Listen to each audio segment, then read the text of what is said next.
Hello everyone, and welcome to another video. If you like racing or driving simulation games, I'm sure that you consider buying a racing wheel set at some point. And if you're in the market for a racing wheel set, you basically have two options, Logitech or Thrustmaster. Today, I have the Logitech G920. Before we check it out, please consider subscribing to my channel so I can make more videos. The G920 is basically the Xbox optimized version of the G29, which has more buttons and rev lights. G920 works with Xbox and PCs, while the G29 works with PlayStations and also PCs. On the plus side, as the G29 is the better version, you can get a G920 for cheap.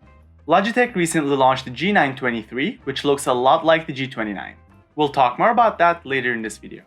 In the box, you get the racing wheel, the pedals, and a power adapter. The wheel is obviously smaller than a real steering wheel, but at least it's leather wrapped.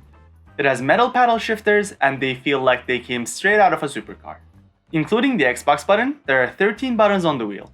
The build quality is very good. Logitech went for a 3-pedal setup, which is a nice plus as you only get 2 with similarly priced Thrustmaster sets. You can take full advantage of the clutch pedal by getting a shifter, and the easiest option is to get the Logitech Driving Force shifter. It directly connects to the wheel and you don't have to install any extra software to use it. However, it's the weak point of this set. It's a small shifter and the gears are way too close to one another. Moreover, this pattern clearly shows 7 distinct ways, but there are actually only 6.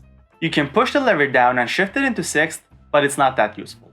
The wheel has 2 clamps so you can install it onto a table, but you shouldn't only rely on them. If you're in a race and if you turn the wheel a little bit harder than usual, it'll just come off. Fortunately, there are screw holes on the bottom so you can install it onto a wheel stand. Keep in mind that those stands cost just as much as the wheel set. As I mentioned earlier, basically all the peripherals connect to the wheel.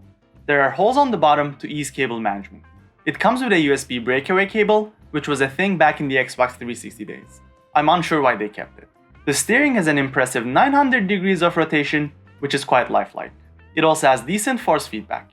Unlike its competitors that are direct driven, all Logitech wheels are still gear driven. Gear driven wheels offer weaker and less smooth force feedback compared to direct driven wheels. To be fair, those sets cost significantly more, and the G920 is a beginner set.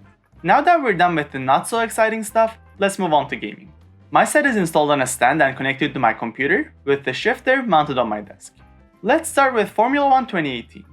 I recommend you set the operation range of the wheel to 360 degrees as you won't need more in this game.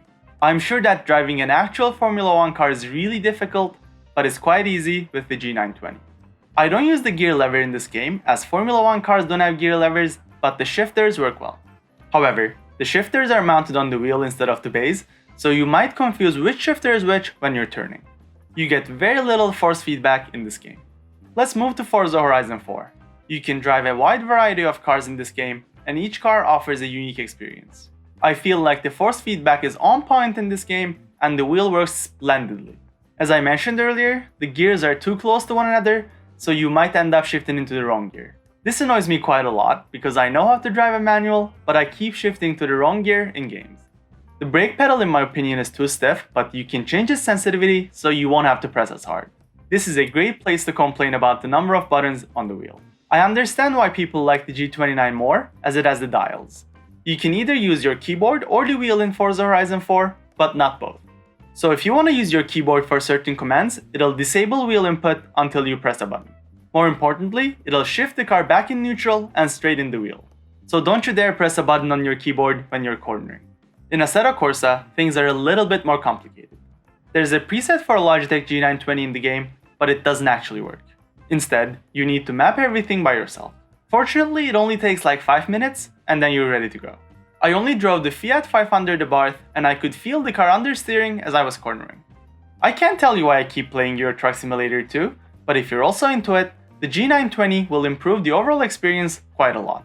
Force feedback is great in this game too, and you don't need to change any settings. If you drive a manual car, you'll know that the clutch pedal will start vibrating as you raise your foot. As far as I know, there isn't a set on the market with vibrating pedals, but at least in ETS2, the steering wheel vibrates.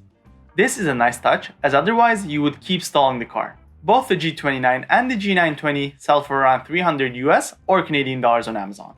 I don't know why it's more expensive in the States. On the other hand, the G923 will sell for around 500 Canadian or 400 US dollars.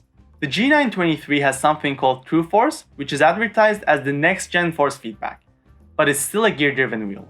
Also, at least for the time being, True Force isn't supported by many games. Logitech also fixed the stiffness of the brake pedal on the G923. But honestly, I wouldn't pay the extra $100 US or $200 Canadian dollars for it.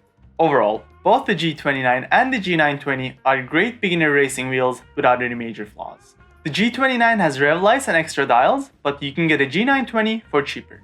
Thank you so much for watching. Please consider liking this video, checking out my other videos, and subscribing to my channel. Take care.